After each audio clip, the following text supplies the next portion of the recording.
السلام عليكم.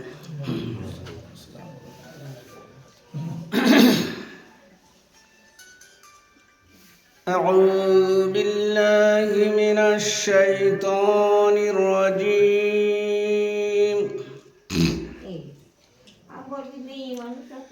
بسم الله الرحمن الرحيم.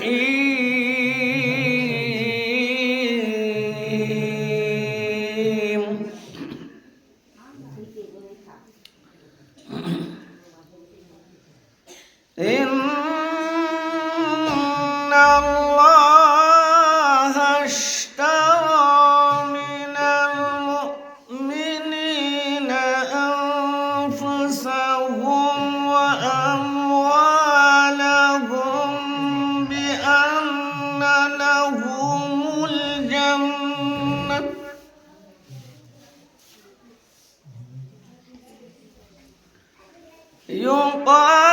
يقاتلون في سبيل الله فيقتلون ويقتلون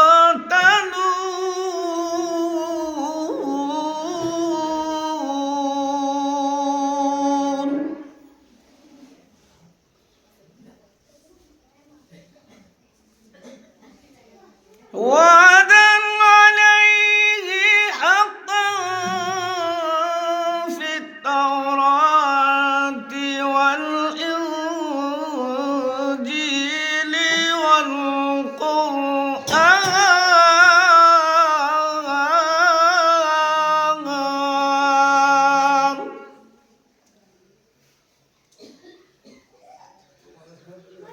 ومن أوفى بعهده من الله فاستبشروا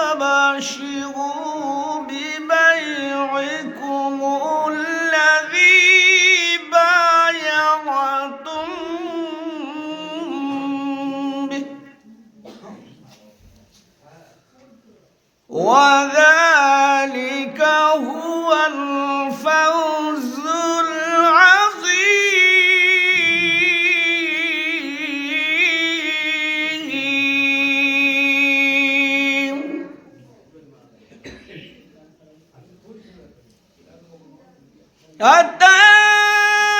التائبون العابدون الحامدون السائحون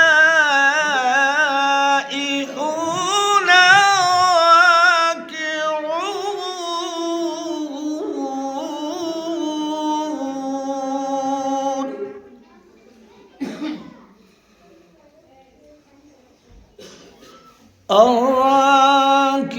الراكعون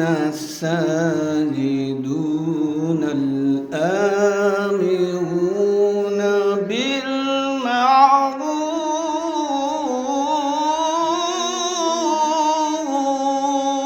بالمعروف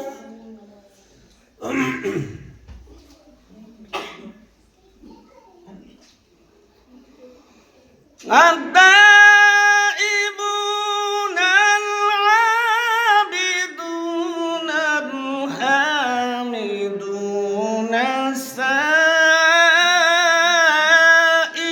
السائحون الراكعون الساجدون الآمرون بالمعروف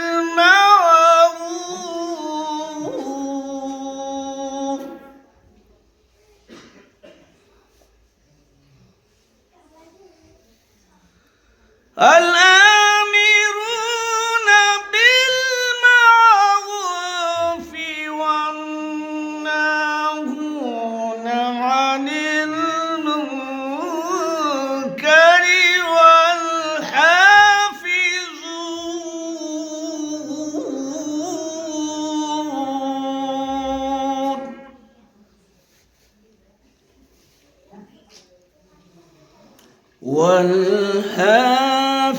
والحافظون لحدود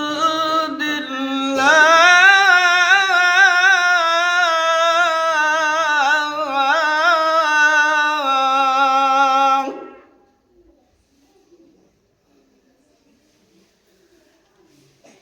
والحافظون لحدود الله وبشر المؤمنين.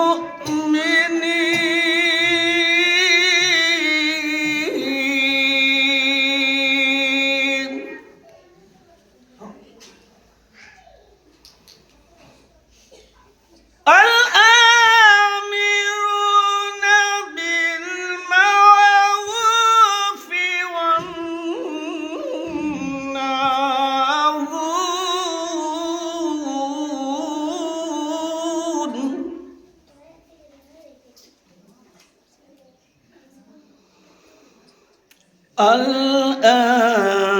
الآمرون بالمعروف والناهون عن المنكر والحافظون لحدود الله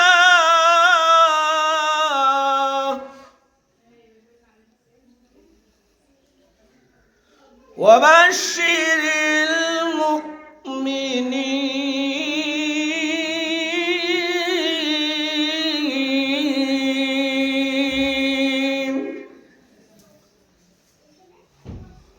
وبشر المؤمنين.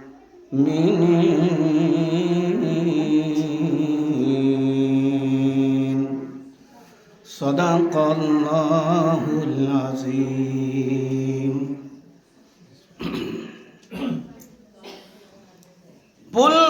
পুলসিরাতের পারে নবী কান্দেন জারে জার।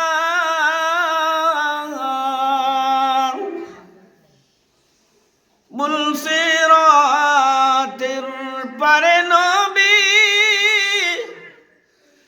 কান্দেন জারে জার। কি করিয়া হইবে মরি উম্মতি পার। পুলসিরাতের পারে নবী কান্দেন জারে জার। কি করিয়া হইবে মরি উম্মতি পার। চুল হইতে বারিক সারু হিরে হইতে ধার।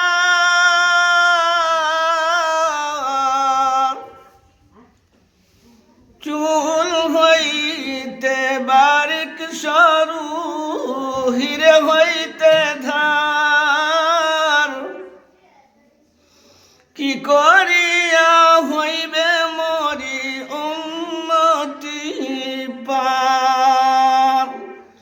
আল্লাহুম্মা সাল্লি আলা সাইয়্যিদিনা শাফি'ানা মাওলানা মুহাম্মদ ওয়া আলা আলি সাইয়্যিদিনা শাফি'ানা মাওলানা মুহাম্মদ। বালাগাল উলা বিকামালিহি কাশাফাত তুজা বিজামালিহি হাসানাতু জামিউ খিসালিহি সাল্লু আলাইহি ওয়া আলিহি। আলহামদুলিল্লাহ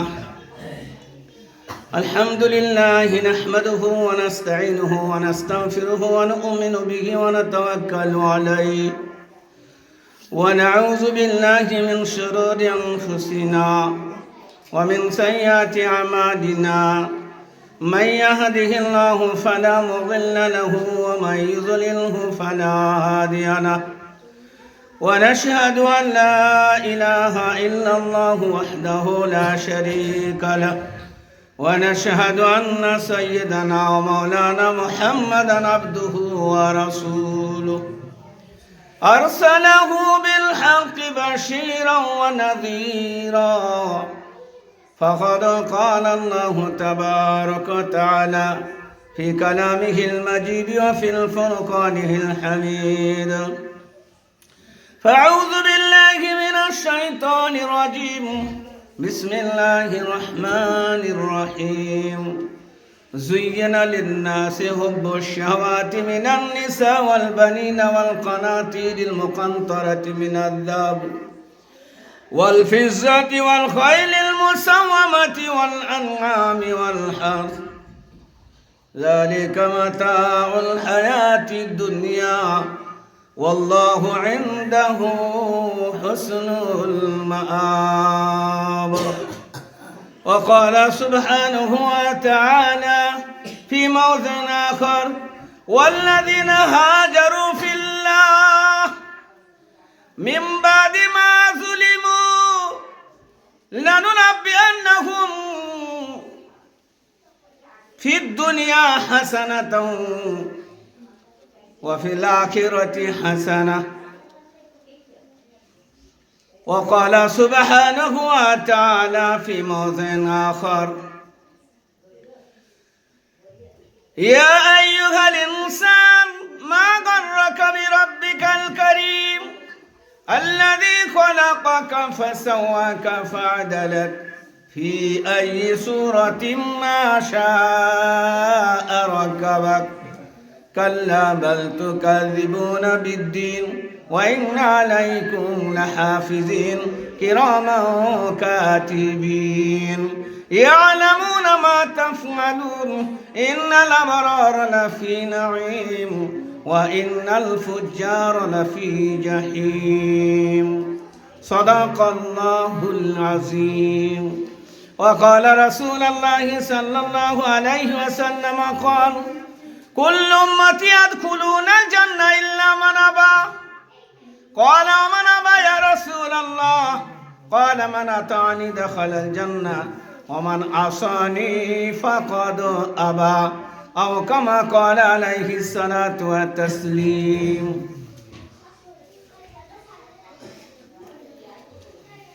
সমস্ত প্রশংসার আল্লাহ তাবারক ওয়া তাআলা। দরুদে পাক শান্তির ধারা বর্ষিত হোক আকা নামে তাজদারে মদিনা সাল্লাল্লাহু আলাইহি সাল্লাম। আজকের এই পুত পবিত্র মাহফিলের স্নেহাসৎ সম্মানিত আমার মাওলানা সাহেব, উপস্থিত সুপ্রিয় সুধীবৃন্দ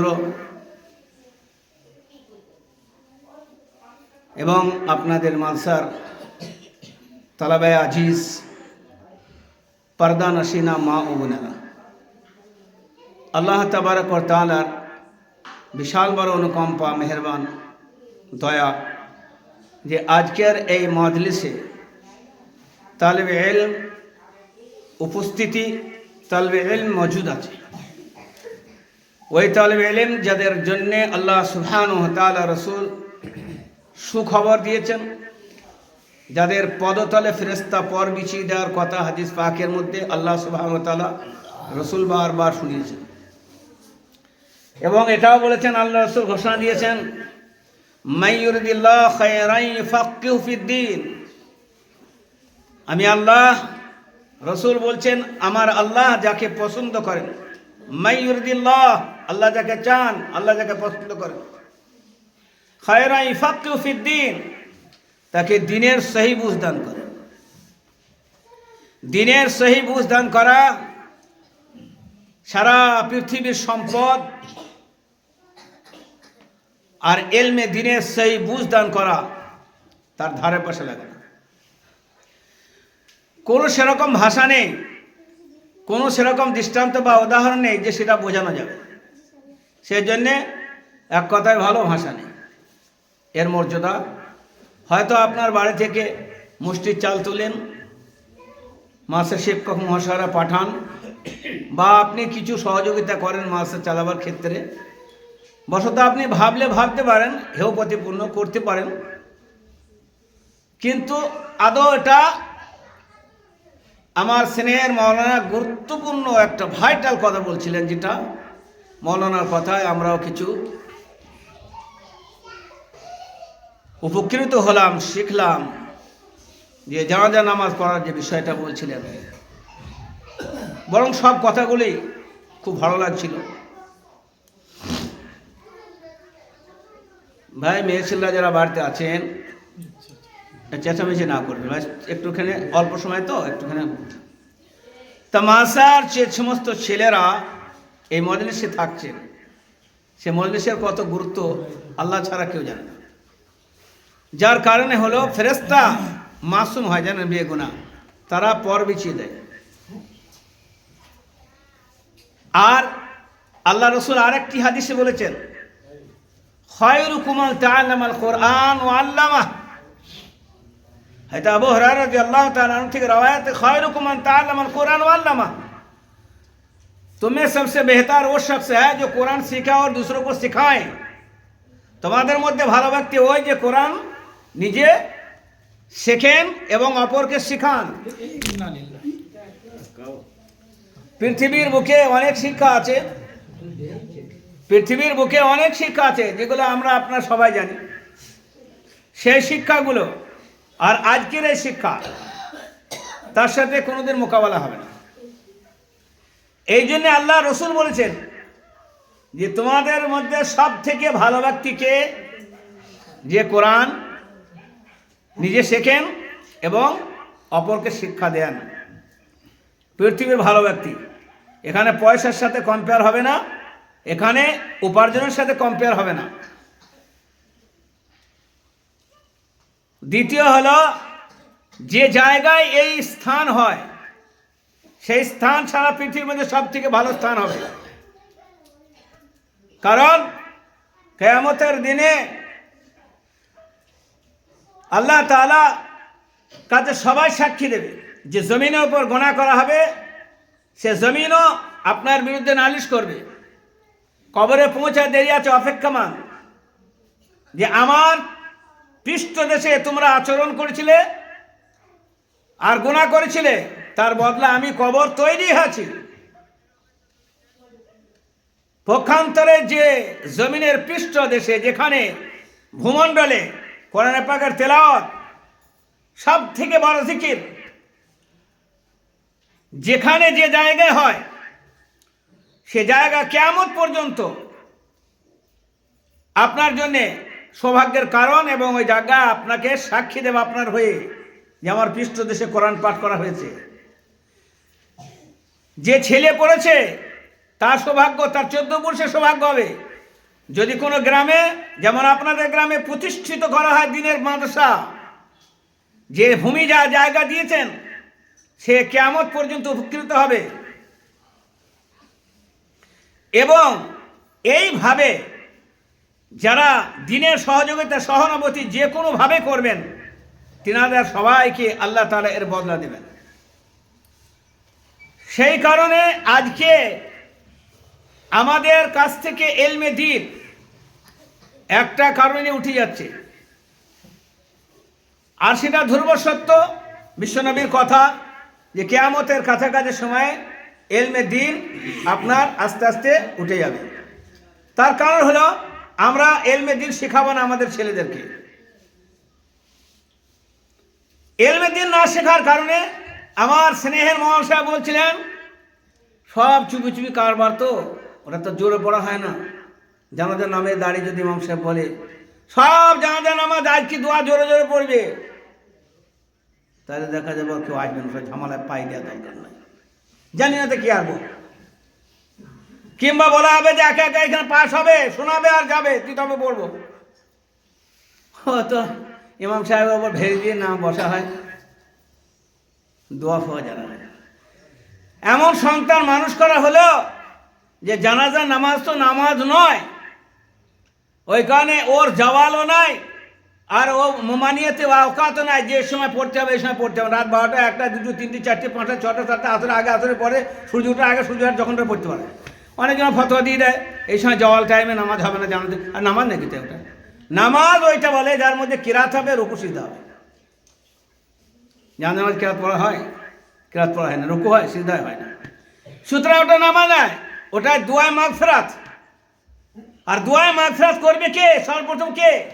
বাড়ি যাকে করে দেওয়া হলো, গাড়ি যাকে করে দেওয়া হলো, দরকার তারই ছিল সে জানাজাটা পড়বে।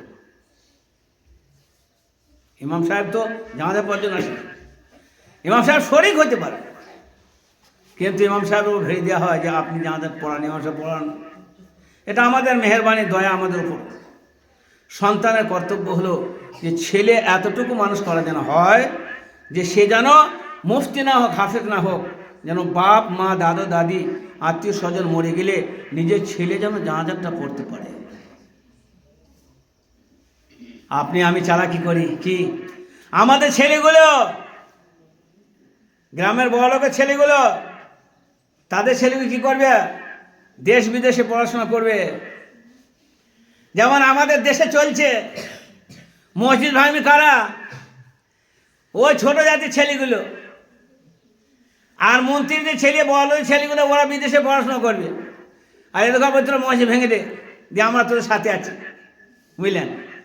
এরাও খেপা দিয়ে মসজিদ ভাঙতে যাচ্ছে, দিয়ে মারামারি করছে। ওদের ছেলে মারামারি নাই, এ লাগিয়ে দিয়ে দেখছে মজা। ওদের ছেলেগুলো হচ্ছে কোথাও বাইরে বিদেশে পড়াশোনা করবে, উন্নতি করবে, টাকা হাতাবে, দেশকে বরবাদ করবে, নিজে আবাদ হবে, আর তুমি ধ্বংস হও। ঠিক আমরা ঠিক একটা প্ল্যান করেছি ওরকম।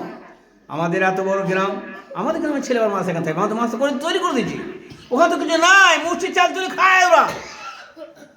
ওই অন্য জায়গায় ছেলে যারা, যাদের নাই কোনো কাজ তারা করবে, সব পড়াশোনা করে, আমার ছেলে পড়বে না। কেন? এত অ্যালার্জি, ইনকাম নাই। দিন যদি ইনকামের কথা ভাবতো, তাহলে পরে আপনার এবং আমার আজকে বেদিন আর কাফের হয়ে বসে থাকতে হতো, দিন আসতো না। আমি এই সম্পর্কে একটি আয়াত পড়েছি প্রথমে। জলসা বড় বড় শোনেন, ওয়াজ বড় বড় শোনেন, কিন্তু একটা কথা সবসময় বোঝার চেষ্টা করবেন যে আমি ওই ওয়াজ থেকে, জলসা থেকে উপকৃত হতে পেরেছি না পারিনি। যে কথা বলা হয়েছে, আল্লাহ রসুল বলছেন 1400 বছর আগে, সেই কথার ওপরে আজ পর্যন্ত অন্য কথা কেউ বলতে পারবে না। সে যেভাবেই বলুক, তার নির্যাস, তার সারাংশ একটাই থাকবে, যেটা আল্লাহ রসুল বলেছেন। আর আল্লাহ রসুল ওইটাই বলেছেন যেটা আল্লাহ বলেছেন, মা আতাকুম রাসূলু ফাখুযুহু ওয়া মা নাহাকুম আনহু ফান্তাহু ইনদাকুম ইয়ানফাদু ওয়া ইনদাল্লাহিল বাক। তোমাদের কাছে যেটা আছে, ইনদাকুম ইয়ানফাদু ওয়া ইনদাল্লাহিল বাক, তোমাদের কাছে আর যাহা কিছু আছে সব শেষ হয়ে যাবে, আর আমার কাছে যাহা কিছু আছে তা কখনো শেষ হবে না। ধনী ধন সম্পদ সব শেষ হয়ে যাবে, রাজা রাজত্ব শেষ হয়ে যাবে, বড় বড় বিলিয়ন ডলার সব শেষ হয়ে যাবে, বড় বড় হাম্বা ধাম্বা করনেওয়ালা সব শেষ হয়ে যাবে। কত হাম্বা ধাম্বা করনেওয়ালা দুনিয়ার বুকে ছিল, পয়সাওয়ালা ছিল, রাজত্বওয়ালা ছিল, ক্রেবাদ ছিল, বুদ্ধিমান ছিল, সম্মানী ছিল, তারা দুনিয়ার বুক থেকে সব ধ্বংস ধূলিসাৎ হয়ে গেছে। তাদের নাম নেওয়ার কেউ নয়। কিন্তু সাহাবায়ে কেরামদের সেই সময়, সেই যুগে মাও ছিলেন, বাচ্চাও ছিল, আর বড়ও ছিল। তিন ধরনের সাহাবা ছিল। ছোট ছেলে মেয়েও ছিল, বড়ও ছিল, মহিলাও ছিল, আর পুরুষও ছিল, জওয়ানও ছিল, বার্ধক্য বুড়োও ছিল। তাদের খাতার পাতায় পাতায় নয়, আল্লাহ কোরআনের পাতায় লিখেছেন রাদিয়াল্লাহু আনহু ওয়া রাদু আনহু, আমি ওই সমস্ত সাহাবা থেকে রাজি, আর তিনারা আমার থেকে রাজি। এটা দুনিয়ার সার্টিফিকেট দেওয়া হলো, আখিরাতে সব বাকি থাকে। দিনের জন্য যদি আপনি ভাবেন যে কষ্ট না করে দুনিয়া থেকে আমি যাব, আর দুনিয়ার জন্য যদি ভাবেন যে অযাচিত ভাবে আমি কষ্ট করব দুনিয়ার সুখ আর দুনিয়ার শান্তির জন্য, এটা আপনার আমার ভুল আছে। আপনি যদি দুনিয়ার জন্য কষ্ট করেন 6 ঘন্টা, তা হিসাব বলছি দিনের জন্য করতে হবে 6 ঘন্টা হিসাব। কারণ দুনিয়ায় আপনি থাকবেন, সারা পৃথিবী আপনার হাতে দিয়ে দেওয়া হলো, তারপরে আপনি দুনিয়া থেকে যাবেন না যাবেন না। কি স্বপ্ন দেখেছেন আপনি? যারা রাজা মহারাজা, 1000 দূরিওয়ালা, 12 আর 1400 দূরিওয়ালা, হয়তো সুলাইমান থেকে নিয়ে, আর সেকেন্ডার বাদশা থেকে নিয়ে, আর ওমর থেকে নিয়ে, আর দুনিয়ার যত বড় বড় বাদশা পণ্ডিত দুনিয়ার থেকে সব চলে গিয়েছেন, দুনিয়ার মুখে একটাও বাকি নাই।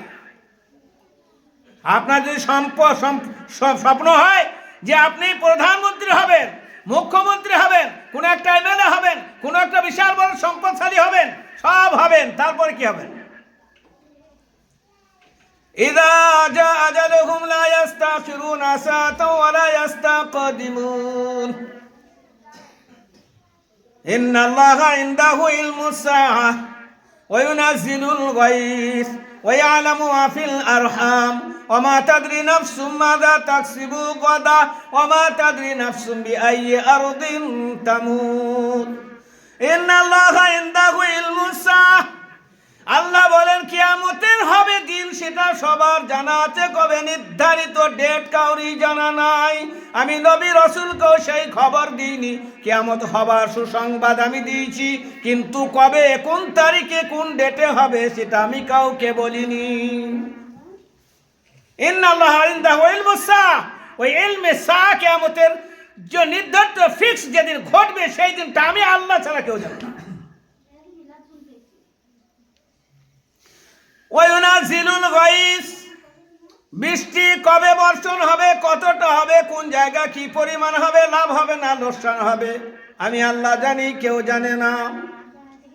কিছুদিন আগে বলছিল যে পানি শর্ট পড়ে যাবে, কিছুদিন আগে বলছিল পানি শর্ট পড়ে যাবে, আর তারপরে বান হয়ে গেল। তোমরা কি জানে? ওমা তাদরি মাযা তাকসিবু গাদা, আর কালকে তুমি কি উপার্জন করবে তুমিই জানো না, আমি আল্লাহ জানি। উপার্জনের নামে বাড়ি থেকে বার হবে, তোমার লাশ আসবে না, তোমার ইনকাম আসবে। কতজন বাড়িতে বার হয়ে যায় আর বাড়িতে ফেরার আগেই ফোন হয়ে যায় যে তার বডি পড়ে আছে অমুক জায়গায়। কুসুমাতে গাড়ি বার করলে দিয়ে চলে গেল আমাদের সামনে, বলে ভাড়ার দিতে গিয়ে বলে খবর এসছে যে শেষ। তুমি কাল ইনকাম করবে না কোথায় যাবে তুমি জানো না। निकले घर से तो पता लिख कर रखना, ना मानो वापस आओगे या नहीं। निकले घर से तो पता लिख कर रखना, ना मानो वापस आओगे या नहीं। তুমি তো স্বপ্ন দেখছো হাজারো বছর, আর মালিকুল মউত তোমার সাথে সাথে ঘুরছে। বার হতে দেরি, বার হতে দেরি, সেখানে ছাড়ার কেউ না।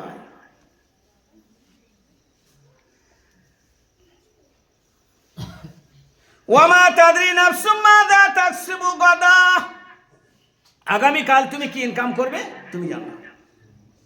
ওয়ামা তাদরি নাফসুম বিআইয়ি আরদিন তামুত, মৃত্যুর পরে তোমাকে কোন মাটিতে দাফন করা হবে, কোন জমিনে দাফন করা হবে না হবে না, পানিতে ভাসিয়ে দেওয়া হবে না হবে না, আগুনে পুড়িয়ে দেওয়া হবে না হবে না, কি করা হবে তুমি জানো না। লাস্টটাই পাওয়া যাবে তাই জানি। জীবন তো এরকম, কিন্তু স্বপ্ন দেখি বড় রকম। পৃথিবীর বুকে এমন কোন নজির নাই, এমন কোন দৃষ্টান্ত নাই যে কোরআনে কারিমে আল্লাহ তাআলা বলে দিয়েছে। এখন আফসোসের বিষয় হলো, পরিতাপের বিষয় হলো, আমরা আমাদের যারা একটুখানি বুদ্ধিমান পয়সাশালী তারা তো বিত্ত, তারা তো দুনিয়া সম্পর্কে একটু জানাজানি করে, কিন্তু আখিরাত সম্পর্কে মোটেই জানে না। অথচ কোরআন এমন একটি কিতাব, বলা হয়েছে শুরু দিন, যেদিন দুনিয়া তৈরি হয়নি সেদিন, আর যেদিন দুনিয়া থাকবে না তারপরে কি হবে, তা দুনিয়ার অস্তিত্বর আগে এবং দুনিয়া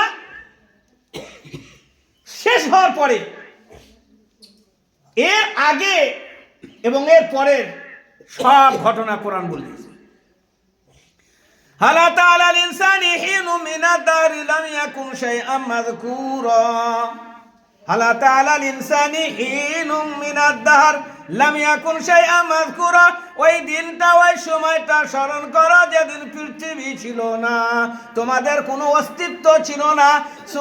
সূরা দুখানের মধ্যে আল্লাহ বলেছেন ধোঁয়ার আকৃতিতে পৃথিবী বিদ্যমান অবস্থান করছিল, সেদিন পৃথিবীর কোনো অস্তিত্ব ছিল না, চাঁদ ছিল না, সূর্য ছিল না, আকাশ ছিল না, বাতাস ছিল না, তুমি ছিলে না, বাবা আদম ছিল না, হাওয়া ছিল না।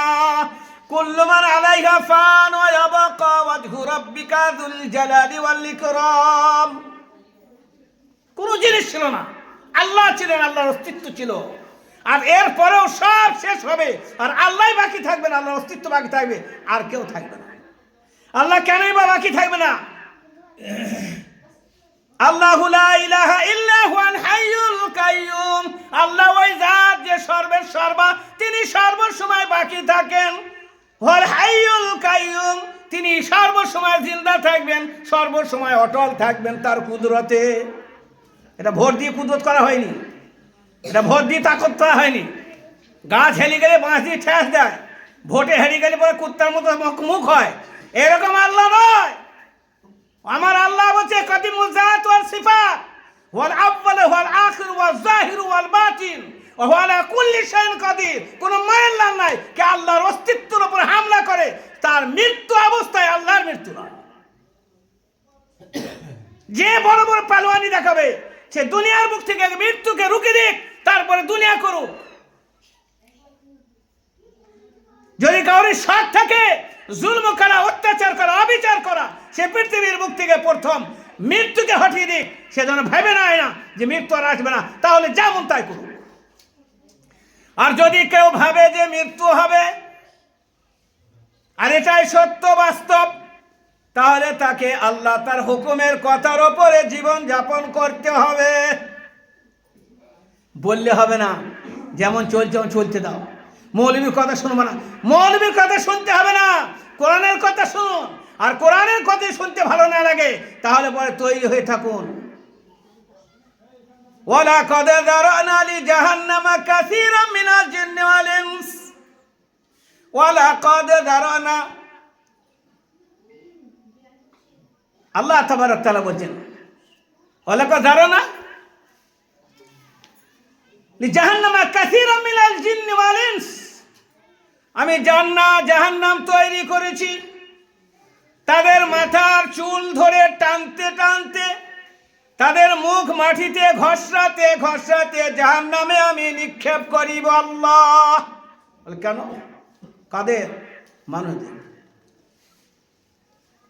কাসীরাম মিনাল জিন্নি ওয়াল ইনস বলেছে। আর আপনাকে একটা আগে সূরা পড়েছি কোরআনে, সেখানে আল্লাহ বলছে ওয়াবাশশিরিল মুমিনিন। বাপ দুনিয়া থেকে যাবি রে খাপা, মুমিন হয়ে যাস, কাজ হবে। মিনিস্টারের বেটা হয়ে যাবি, কাজ হবে না। জমিদারের বেটা হয়ে যাবি, কাজ হবে না। আর মেয়েরা বদতমিজি করে বেপরদা করে দুনিয়া থেকে যাবি, কাজ হবে না। মা মায়ের মতো হয়ে যাবে, কাজ হবে।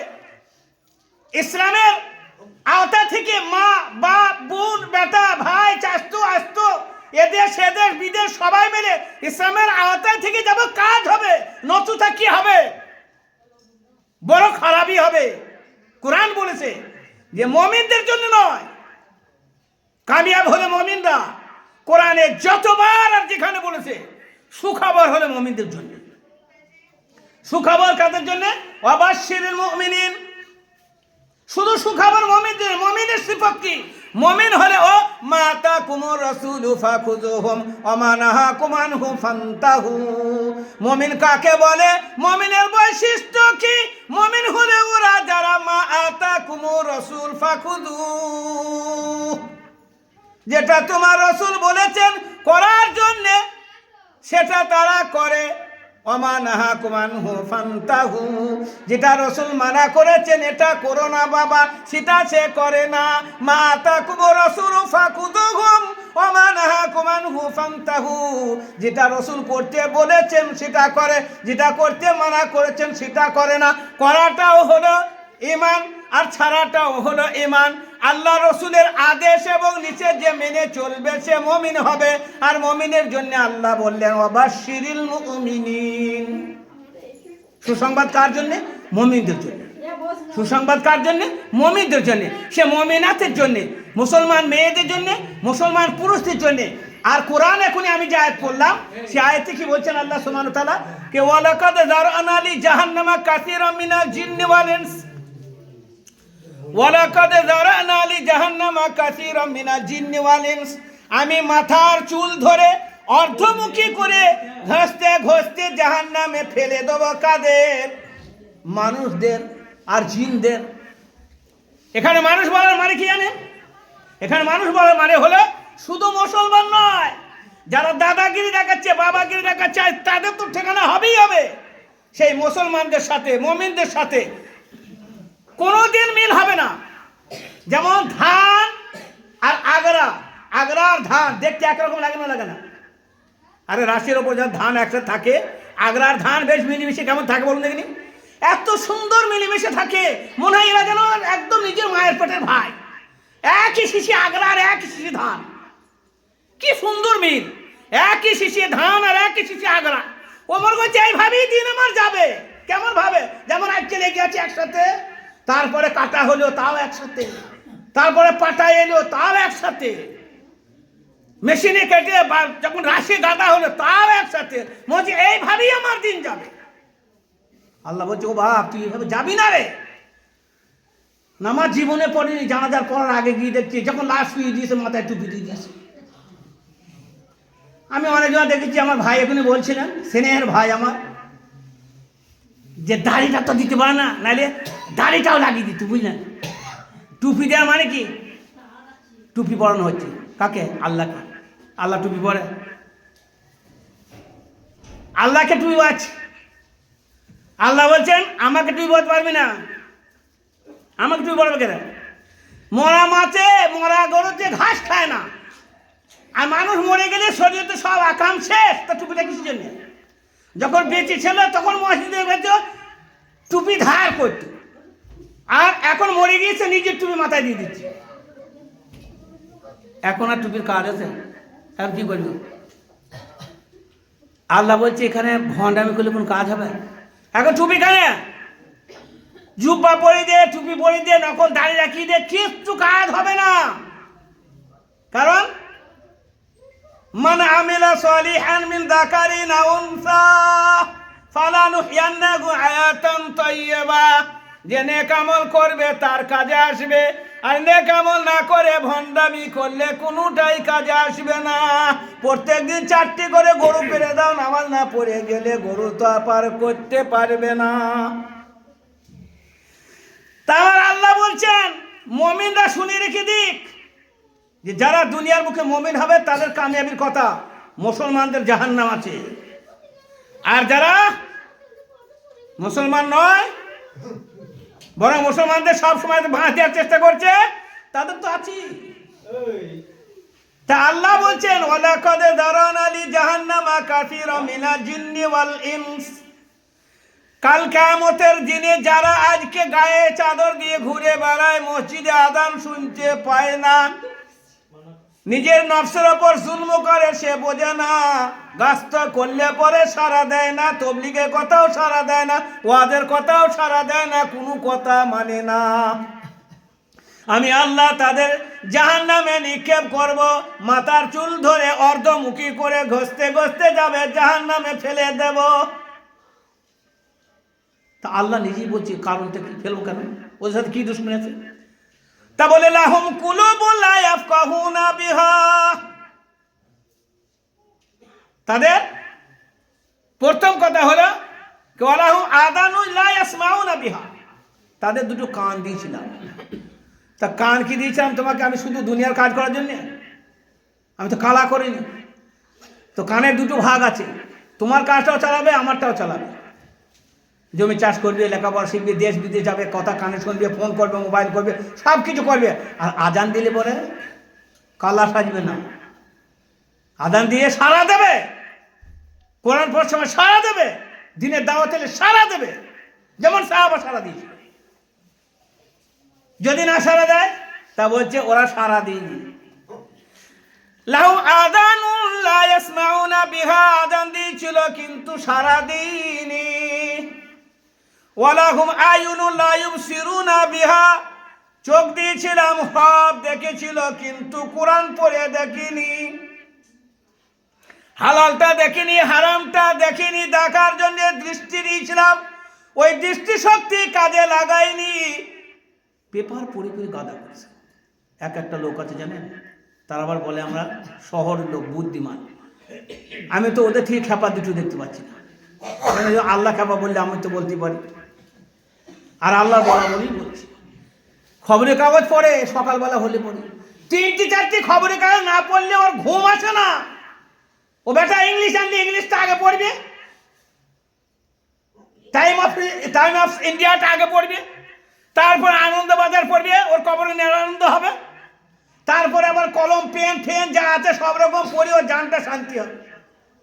সব পেপার কটা পড়া হয়েছে, খবরটা এই বলেছে, ফলাও করে নতুন নতুন খবর শোনানো। আর কোরআন বলছে তুই আমার খবরটা নিলি না। আফালা ইয়াতাদাব্বারুনাল কুরআন, কোরআন কি তোমার পড়তে কোনোদিন মন চাইনি? তুমি মুসলমান হয়ে আছো কি করে? কোরআন পড়া ফরজ আর নুনু কাটা হলো সুন্নত। কোরআন পড়া কি ফরজ আর খতনা দেওয়াটা কি সুন্নত। সুন্নত আদায় করে বসে আছে, ফরজে নাই। বলে ওটা কেন? বলে রেওয়াজ চলছে, না করলে লোক বলবে মুসলমান ছেলে নয়। আল্লাহ বলে ওটা পার পাবে না। ওর থেকে বড় সুন্নত কি? চেহারা রাখা, দাড়ি রাখা, সব থেকে বড় ওয়াজিব, করিব বলো ওয়াজিব, বড় সুন্নত। কিন্তু ওঠার বেলায় নাই।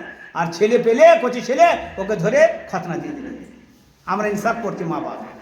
তাই কোরআন বলছে ওয়ালাহুম আয়ুনু লা ইউবসিরুনা বিহা, চোখ ছিল চোখে কোরআন কোনোদিন খুলিনি, হাতে কোরআন ধরিনি। আল্লাহ জিজ্ঞাসা করিবেন আমার কি কোরআন ওই টাইমস অফ ইন্ডিয়া থেকে খারাপ ছিল? দৈনিক যে তুমি কি পেপারগুলো পড়তে ওর থেকেও কি খারাপ ছিল? কত কাগজপত্র দলিল বলিল ঠিক করেছ, জমি যেন ভেস্তে চলে না যায়, জমি যেন খারাপ না হয়ে যায়। কত কাগজ ঠিক করেছো, আধার কার্ড ঠিক করেছো, কত কি ঠিক করেছো। তুমি কি আমল ঠিক করতে ভুলে গেছো? আমল ঠিক করা দরকার ছিল না? আধার কার্ড ঠিক করতে, ভোটার কার্ড ঠিক করতে, কত সতর্ক, কাগজ ঠিক করতে। খ্যাপা হলেও সে যায় শিক্ষিতর কাছে। আমরা যাই মোল সাহেবদের কাছে, মা সাহেব যে ভাই আমি কোরআনটা একটু শিখে নিই। আরে মৌলানা হইতে হবে না, মুফতি হইতে হবে না, কাজ চলাটা তো দরকার ছিল। মাদের কি শিক্ষা দরকার ছিল না? এইচএস পড়ছে, কলেজ যাচ্ছে, ওই মেয়ে, ওই গরিবের মেয়ে অনেকজন আসে ভিক করতে। আমার ছেলেটা কলেজে পড়াচ্ছি, ভিক করছে, আফসোস। ভিক করে কলেজ পড়াবে দাদু। দাদু বলছে আমার নাতি পড়ছে, তা ভিক চাইতেছে, কলেজে পড়ছে, ওর কলেজে ফিস দিতে হবে। কত আটা দিয়ে চাকরি করবে, তবু মাসা পড়াবে না কেন? ও তো ফকিরদের কাজ। সে ফকির হয়ে ফকির পড়ার লাইনে যাচ্ছে না, অথচ ভিক করছে। তো আল্লাহ তাবারক ওয়া তাআলা সেই তৈরি করেছেন জাহান্নাম। আর বললেন লাহুম কুলুবুন লা ইয়াফকাহুনা বিহা, তার অন্তর আমি দিয়েছিলাম, একটা দিল দিয়েছিলাম, তার দ্বারা সে বিচার করত, অনুভব করত, ফয়সালা করত। মরতে হবে একদিন, আল্লাহর সামনে দাঁড়াতে হবে, জীবনের হিসাব দিতে হবে। তার জন্য সে কোনোদিন চিন্তা করেনি। তা আল্লাহ বলেন লাহুম কুলুবুন লা ইয়াফকাহুনা বিহা, তাদের অন্তর ছিল কিন্তু তারা বুঝার চেষ্টা করেনি। উলাইকা কাল আনআম, এমন মানুষ যারা, যাদেরকে আমি কান দিয়েছি, চোখ দিয়েছি, বুঝার জন্য অন্তর দিয়েছি, তারপরেও না বোঝে। উলাইকা কাল আনআম, তারা মানুষের মধ্যে পড়ে না, বরং তারা চতুষ্পদী জন্তু, চতুষ্পদী জন্তু। বালে হুমা জাল, বরং তার থেকে নিকৃষ্ট। উলাইকা হুমুল গাফিলুন, বরং তারা গাফিল, বরং তারা গাফিল, তার থেকে নিকৃষ্ট। কোরআন বলছে যাদের নিকৃষ্ট, একটার খুঁজলে হাজারোটা পাওয়া যাবে। যে বুদ্ধিমান মানুষ সে মসজিদ তৈরি করে, যে বুদ্ধিমান মানুষ সে মাদ্রাসা তৈরি করে, জাতির জন্যে, অন্ধকার থেকে বাঁচাবার জন্য, আলোর দিকে আনার জন্য, জাহান্নাম থেকে বাঁচার জন্য, জান্নাতে আসার জন্য। আর কেউ যদি বুদ্ধিমান ভাবে যে ওর ধারে পাশে যাস না, সে কিন্তু বুদ্ধিমান নয়। আজ কিন্তু চলে যাচ্ছে, কার চলে যাবে? আপনি পয়সা ইনকাম করার জন্য নিজে বরবাদ, নিজের ছেলেকে বরবাদ।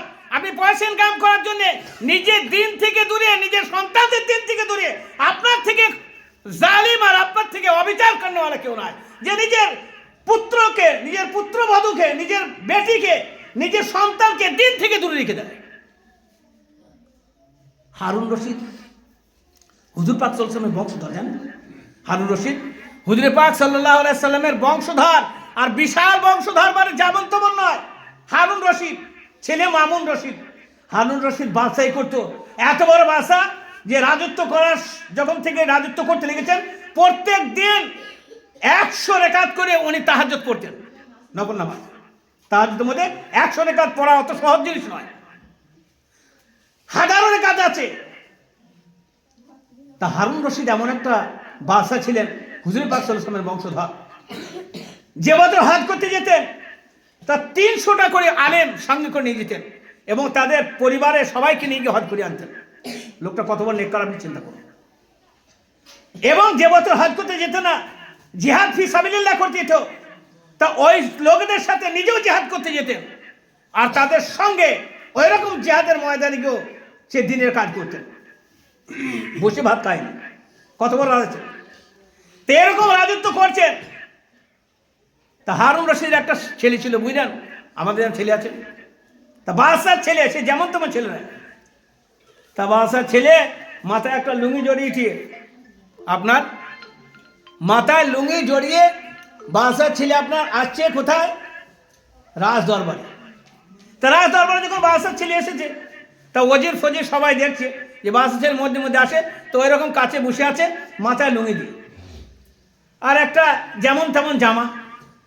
বাদশার ছেলে, রাজার ছেলে, আর একটা যেমন তেমন জামা মাথায় লুঙ্গি বেঁধে যে থাকে, কত খারাপ বললো কিন্তু। আপনার ছেলে আমার ছেলে বাপরে লেখাপড়া না জানলেও তার ফাঁট কত, কিন্তু রাজার ছেলে এরকম অবস্থায়।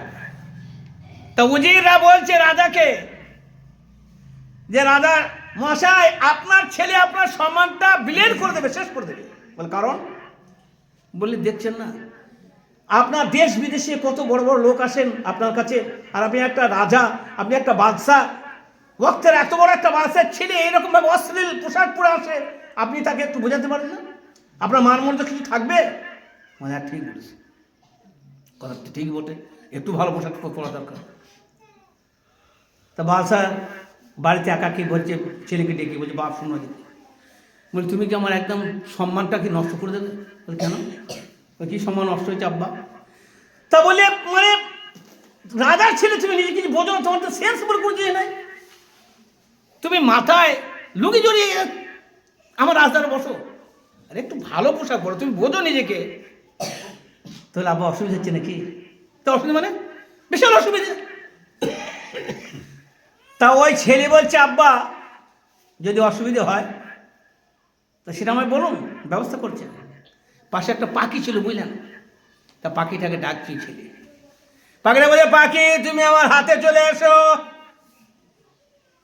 তা পাখিটা হাতে চলে, তারপর পাখিটাকে বলছে, পাখি তুমি আমার হাত থেকে ওই জায়গায় চলে যাও যেখান থেকে উড়ে এসেছিলে, ওখানে বসে যাও। পাখি আবার বসে গেল। আব্বা বল, তুমি করো দেখুন, এটা রাজত্ব করছেন তো, এটা করো। তা আব্বা বলে, সে পারে না, ঝামেলায় কিসে বুঝে বললে, আপনি বাদশাহী করেন কার উপরে? মানুষের উপর বাদশাহী করেন? আরে বাদশা তো সৃষ্টির উপরে করতে হবে, সেটা বাদশাহী করা হলো। এটা তো রোব জমানো হচ্ছে, এটা তো ক্ষমতা দেখানো হয়। আপনার খুব লজ্জা লাগছে আমাকে নিয়ে মাথায় লুঙ্গি পড়ি বলে? আপনার এই রাজত্ব মুবারক আপনার থাক, আরে রাজা উজির সব আপনার থাকলো, আপনার রাজত্বে বান্দা থাকবে না। আমরা কি করব? বাপ যদি চাকরি করে, বুঝলেন, যদি বাপ চাকরি করে, আমি ভুলে যেতে পারি, এই কথাটা আমাদের মনে করে দেবেন, আমি একটু অন্য জায়গায় যাচ্ছি। বাপ যদি চাকরি করে আর বেশি টাকা রিটায়ার পায়, তাহলে সব ছেলেরা বলবে, আল্লাহ বাপ যেন না মরে। এমন বাপ পাওয়া যাবে না আমার মতো বাপ। পেনশনের টাকা 1 লাখ টাকা যদি পায়, বলবে এ বাপ যেন আল্লাহ কোনোদিন না মরে, এমন বাপ যেন কোনোদিন না মরে। আর যদি বাপ মরে যাওয়ার পরে মাও যদি চাকরি করে, কিংবা বাপের পেনশন মা যদি ভাগ পায়, তা বলবে আল্লাহ আমার মা যেন কোনোদিন না মরে। বৌমা বলবে যেন মা না মরে, বেটি বলবে মা না মরে, জামাই বলবে যেন না মরে, বেটারা বলবে না মরে, পোতাপতিরা বলবে না মরে। কেন? এত ময়া কেন বলবেন? কি ময়া, কি ভালোবাসা, কি প্রেম, গদ গদ করছে। আর যদি বাপ ফাটা কেষ্ট হয়, তাহলে জামাই বলছে দেখার টাইম নাই। আর বেটি বলবে বাপ বারবার তোমার কাছে গেলে হবে না, তোমার জামাই রাগ করে। বৌমা বলে বুড়ো মরছে না, সকালে উঠে চা ওকে কে দেবে? আমি বাপের বাড়ি যাবো, ওকে পালা খাওয়াতে পারবো না। ও পালা খাওয়া বাদ দিয়ে বাবলা গাছের পাতা খাক। আমি ওকে পালা খাওয়া কেন? সাপে কেকুকে ও আমার কি করেছে? বুড়ো তখন ওই পাশে বসে বসে কাঁদছে যে 10 কুড়োটা বা কালি কর্ণ, বড় পুকুরটা বা কালি কর্ণ, কাল লেগেছি কোন কিছু বুঝতে পারছি না।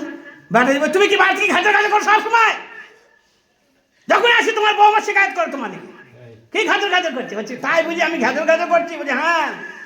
ও তখন ভাবছে আল্লাহ যদি জমি আমি সায়দাপুরের মাদ্রাসায় লিখিয়ে দিতাম ভালো হতো, কিংবা যদি একটা আদায়কারী হতাম ভালো হতো। তোকে আমি এত শিক্ষিত করলাম বেটা, আমি ঘাদর ঘাদর আমায় বলিস। কাঞ্চি, ও কাঞ্চি। আল্লাহ বলছে তোর কাঁদন শুরু হয়েছে, এখন শেষ হবে না। আর যারা কাঁদাচ্ছে ওরা কাঁদবে, ওদেরও কান্না শেষ হবে না। ওয়াকাদা রাব্বুকা আল্লা তাবুদু ইল্লা ইয়্যা ওয়া বিল ওয়ালিদাইনি ইহসানা ইম্মা ইয়াবলুগান্না ইনদাকাল কিবারি আহাদুহুমা আও কিলাহুমা ফালা তাকুল লাহুমা উফফি ওয়া লা তানহারহুমা ওয়া কুল লাহুমা কাওলান কারীমা ওয়া কুল রাব্বিরহামহুমা কামা রাব্বায়ানি সাগীরা। বাঁশ দিয়েছে কোরআন কাকে? প্রত্যেকটা বাপ আর মাকে। ওরা পারছে না শুধু আমাদের মাসা কটা আছে বলে তাই, আর মৌলবি কটা আছে বলে তাই, নাহলে ঠ্যাং ধরিয়ে ওরা কোথায় দিয়ে আসতো জানেন মা বাপকে? বলবো কেন বলবো না? কথা যখন মনে বলেই দিচ্ছি। বৃদ্ধরা আশ্রমে দিয়ে আসতো আর বলতো ওইখানেই মর, ওইখানেই পড়ে থাক, এখানে আসিস না। এই ভারতবর্ষের বুকে যারা মা বাপকে প্রণাম করে, সেই বন্ধুদের মা এবং বাপ বৃদ্ধাশ্রমে গেলে 1000-এর মধ্যে 1000টা ওদের থাকে। আর আমাদের ইরাউত পাঠায় তো মৌলভী সাহেবের লজ্জায় পাঠাতে পারে না। তা ভারতবর্ষের বুড়ো মুসলমান করে যে ভাত পায়, তা মৌলভী সাহেবদের বায়ানের কারণে পায়, না ওরাও ঠ্যাং ধরে দিয়ে আসতো। কি বলছেন আপনারা? এমন কোনো জমা যায় না, এমন কোনো বান যায় না যে মৌলানা সাহেবদের ওই বুড়ো মাসে ধান দেওয়ার সময় কিন্তু ধান দিতে চায় না, ওই বুড়ো হয়ে বায়ান আমরা করি। ভাগড়া গিয়েছিলাম বুঝলেন, আমি নাথগান মাসে পড়াই, কুসুমের মাসে নামাজ পড়াই। তারপর যখন ঘরে চলে গেলাম আদায় করতে, কত চেনা লোক আমার জানেন, মানে এলাকার মধ্যে কুসুমায় তো প্রায় লোকই যায়, কেউ চিনুন না, নামাজ যদি না পড়ে সে কি কিছু।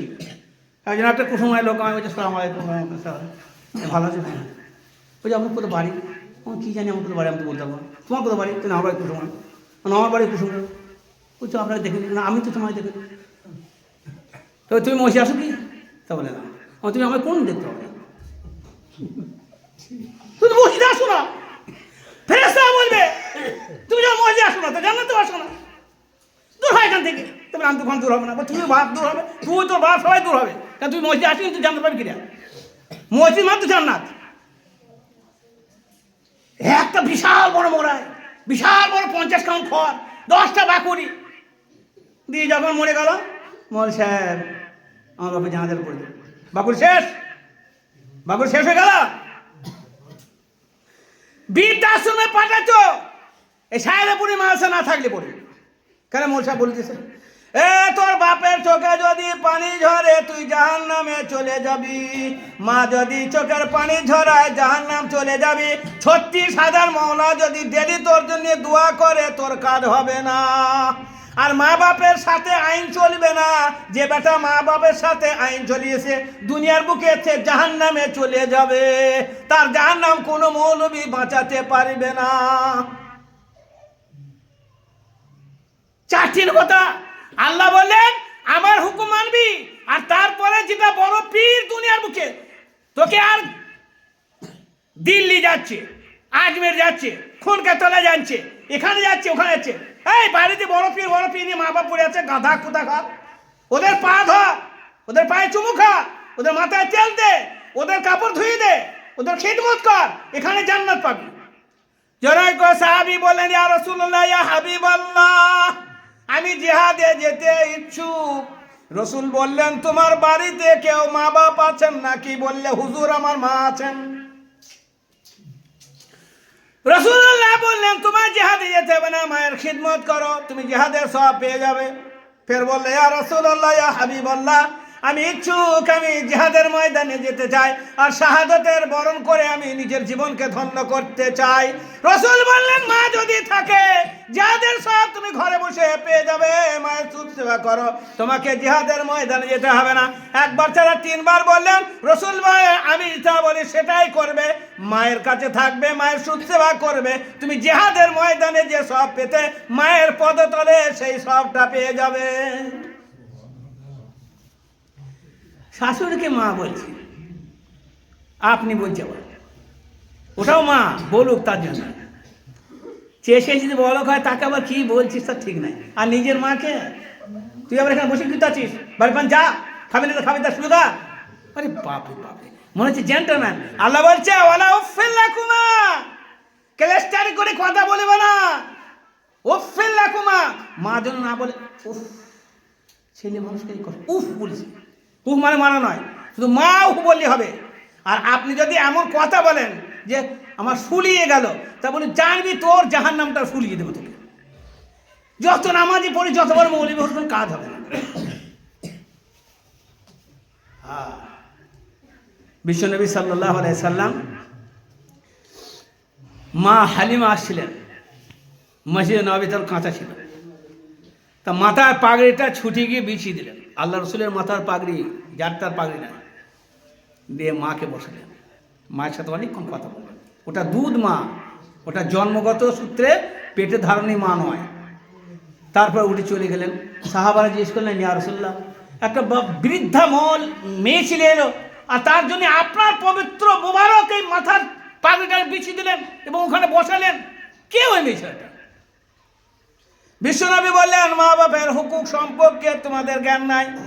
যদি এটা আমার পেটে ধরেনি, আমাকে আমার মা আমাকে দুধ পান করিয়েছে 2 বছর যাবত, এটা আমার মা, মা হালিমা। মায়ের যে যত্ন সেবা করতে পারবে না, বাপকে যে রাজি করতে পারবে না, তার ঠিকানা জাহান্নাম ছাড়া কিছু নাই। তো বাদশাহ হারুন রশিদের ছেলে, কার লেখাপড়া শেখাতে না মন যায়? সবারই মন যায়। আমাদের কত মন যে আমার ছেলেকে লেখাপড়া শেখাবো, যত্ন করবো। ছেলেকে লেখাপড়া শেখাও, মেয়েকে লেখাপড়া শেখাও, খুব শেখাও। ও এমন মোবাইল নিয়ে পড়ে থাকবে যে তুমি মরে কাঠ হয়ে পড়ে থাকবে, পিপিড়ে খাবে, তারপরে মোবাইল দেখা বন্ধ হলে উঠে আসবি, তবে লোকে খবর পাবে। হ্যাঁ, তাও লেখাপড়া বেশি শিখেছে, ও তো গায়ে হাতও দেবে না, ও দাঁড়িয়ে থাকবে। মোল সাহেব আইবে, সেই গোসল দেবে, সে ওকে তুলবে, সে কবর নামবে, ও সব দাঁড়িয়ে থাকবে। পুকুরের ভাগটা, বড় মাছটা ওর, জমির ভাগটা ওর, সব ওর।